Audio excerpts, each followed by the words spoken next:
Hello everyone, welcome to study with Gyan Prakash. तो दोस्तों, आज से हम आपके लिए नियमित तौर से करंट अफेयर के क्विज करवाने वाले हैं ताकि आने वाली जो परीक्षाएं हैं उसकी तैयारी आप थोड़ी थोड़ी रोज़ कर सकें। कहते हैं ना, बूंद बूंद से सागर बनता है। तो इस चैनल पर आपको प्रतिदिन करंट अफेयर के डेली क्विज बिल्कुल अर्ली मॉर्निंग मिल जाया करेंगे। तो चैनल को आप लोग सब्सक्राइब कर लीजिए। चलिए शुरू करते हैं आज का क्वेश्चन। हाल ही में भारत के दूसरे लोकपाल के पद पर कौन नियुक्त हुआ है? तो दोस्तों, भारत के जो पहले लोकपाल थे उनका नाम था पिनाकी चंद्र घोष, और ये मई 2022 में ही रिटायर हो गए थे। और इनकी जगह पर प्रदीप कुमार मोहंती जी कार्यवाहक लोकपाल के तौर पर काम कर रहे थे। तो भारत के दूसरे अस्थायी लोकपाल बन गए हैं अजय माणिक राव, यानी कि यहाँ पर जो आपका विकल्प ए है ये बिल्कुल करेक्ट है। ध्यान दीजिएगा, ऑप्शन ए आपका यहाँ पर बिल्कुल सही है।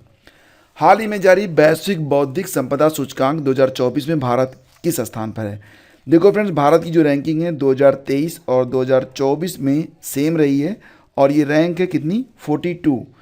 तो टॉप 3 कंट्रीज़ हैं अमेरिका, यूके और फ्रांस। ये टॉप 3 कंट्रीज़ हैं जिनका पहले स्थान पर, दूसरे स्थान पर और तीसरे स्थान पर जो क्रम है ये बना हुआ है।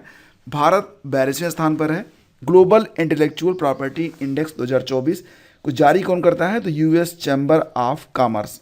अगला क्वेश्चन है, भारत किस वर्ष के अंत तक अपना अंतरिक्ष स्टेशन बनाने के लिए प्रयासरत है? तो दोस्तों, यहाँ पर यह प्रयास किया जा रहा है कि भारत 2035 तक अपना निजी अंतरिक्ष स्टेशन बना लेगा। तो इसके जो प्रयास हैं वो लगातार किए जा रहे हैं, और विक्रम साराभाई अंतरिक्ष केंद्र से यहाँ पर सारी प्रक्रिया को शुरू किया गया है। आगे बढ़ते हैं।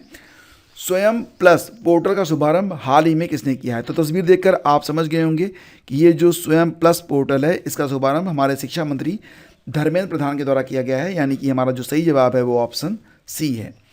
स्वयं यानी कि study waves of active learning for young aspiring minds. तो स्वयं प्लस पोर्टल का शुभारंभ किसने किया है? धर्मेंद्र प्रधान जी ने किया है। इसमें क्या है कि जो वर्तमान समय में इंडस्ट्रीज़ की डिमांड है उसके मुताबिक युवाओं को ट्रेन किया जाएगा, उनका स्किल डेवलपमेंट किया जाएगा।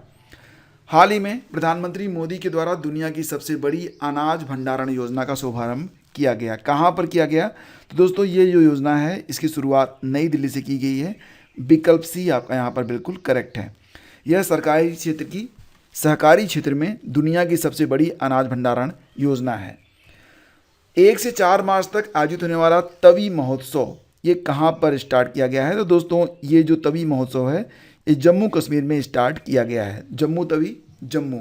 तो याद रखिएगा, जम्मू कश्मीर में ये जो आयोजन है ये 1 से लेकर 4 मार्च तक किया जा रहा है। यह महोत्सव पूरी तरह से जम्मू की समृद्धि, विविध कला रूपों और सांस्कृतिक विरासत के विकास पर आधारित है। हाल ही में ब्रिटेन की नाइटहुड की उपाधि प्राप्त करने वाले पहले भारतीय कौन बने हैं? तो फ्रेंड्स, एयरटेल का नाम आपने सुना होगा, उसके जो चेयरमैन हैं, क्या नाम है? सुनील भारती मित्तल। इनको हाल ही में ब्रिटेन की नाइटहुड की उपाधि प्रदान की गई है। अब इनके नाम के आगे क्या जुड़ जाएगा?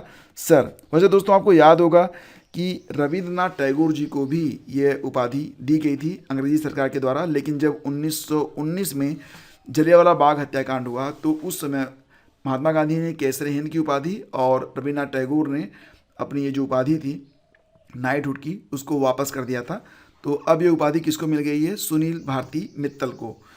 और ये जो सम्मान है इसकी शुरुआत 4 जून 1917 को यूके के किंग जॉर्ज पंचम के द्वारा की गई थी।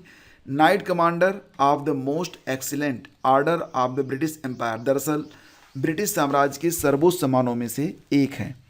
हाल ही में किस देश ने डेंगू स्वास्थ्य आपातकाल की घोषणा की है? तो दोस्तों, डेंगू स्वास्थ्य आपातकाल, जैसा कि आप जान रहे हैं कि वर्तमान समय में 2023 और 24 में अल नीनो सक्रिय है। तो पेरू में क्या हो रहा है कि पेरू में जो गर्मी है बहुत ज़्यादा बढ़ जा रही है। इसकी वजह से वहाँ पर क्या हो रहा है कि मच्छरों का प्रकोप बहुत बढ़ गया है। और पेरू, जहाँ की आबादी सीमित है, तो ये डिटेक्ट किया गया है कि लगभग 31 से 32 हज़ार लोग वहाँ पर मर गए हैं। किससे? डेंगू से।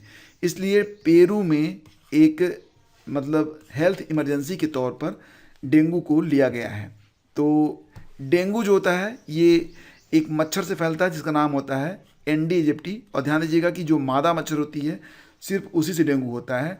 भारत में जो राष्ट्रीय डेंगू दिवस मनाया जाता है ये प्रतिवर्ष 16 मई को मनाया जाता है। हाल ही में किस राज्य की विधानसभा ने भारत म्यांमार सीमा पर बाड़ लगाने का विरोध किया है? तो भारत म्यांमार सीमा पर बाड़ लगाने का विरोध किया गया है किसके द्वारा दोस्तों? तो मिजोरम के द्वारा। आप जानते हैं ये म्यांमार है और कुल मिला के 4 देश हैं जो कि म्यांमार के साथ सीमा बनाते हैं, अरुणाचल प्रदेश, नागालैंड, मणिपुर और मिज़ोरम। तो ये 4 देश हैं जो कि सीमा बनाते हैं किसके साथ, म्यांमार के साथ। आप यहाँ पर देखेंगे थोड़ा क्लियर हो जाएगा, आप देख रहे हैं कि ये जो रेड में लिखा गया है ये म्यांमार है, अरुणाचल प्रदेश, नागालैंड, मणिपुर और मिज़ोरम। तो मिज़ोरम ने यहाँ पर विरोध किया है कि बाड़ लगाने की कोई ज़रूरत यहाँ पर नहीं है। तो फ्रेंड्स आगे बढ़ेंगे और उसके पहले आपको बता दें कि मिज़ोरम की राजधानी आइजोल है और लाल दुहोमा ये मिज़ोरम के वर्तमान मुख्यमंत्री हैं, राज्यपाल हैं के हरि बाबू। हाल ही में किसने पशु कल्याण पहल जिसका नाम रखा गया है वनतारा को स्टार्ट किया गया है रिलायंस के द्वारा। तो ये जो पहल है रिलायंस ने स्टार्ट किया है कहाँ पर, तो जामनगर में जो कि स्थित है गुजरात में। तो फ्रेंड्स अगर आपने ये पूरा सेशन ध्यान से देखा है तो मैं आप लोगों से एक क्विज दूंगा जो कि इसी सेशन से है। बताइए फटाफट कमेंट करके कि हाल ही में प्रधानमंत्री मोदी के द्वारा दुनिया की सबसे बड़ी अनाज भंडारण योजना का शुभारंभ कहाँ पर किया गया। तो इसका आंसर नीचे कमेंट बॉक्स में लिखिए और ये भी बताइए कि ये सेशन कितने बजे अपलोड कर दिया जाए, सुबह की टाइम या फिर शाम की टाइम या फिर दोपहर में। तो सेशन के बारे में अपनी राय जरूर दीजिएगा। ये जो सेशन है ये गागर में सागर रहेगा, यानी कि कम समय में आपको सारा करंट यहाँ पर मिलता रहेगा। तो वीडियो को लाइक और शेयर जरूर कर दीजिएगा। बहुत बहुत धन्यवाद, थैंक यू।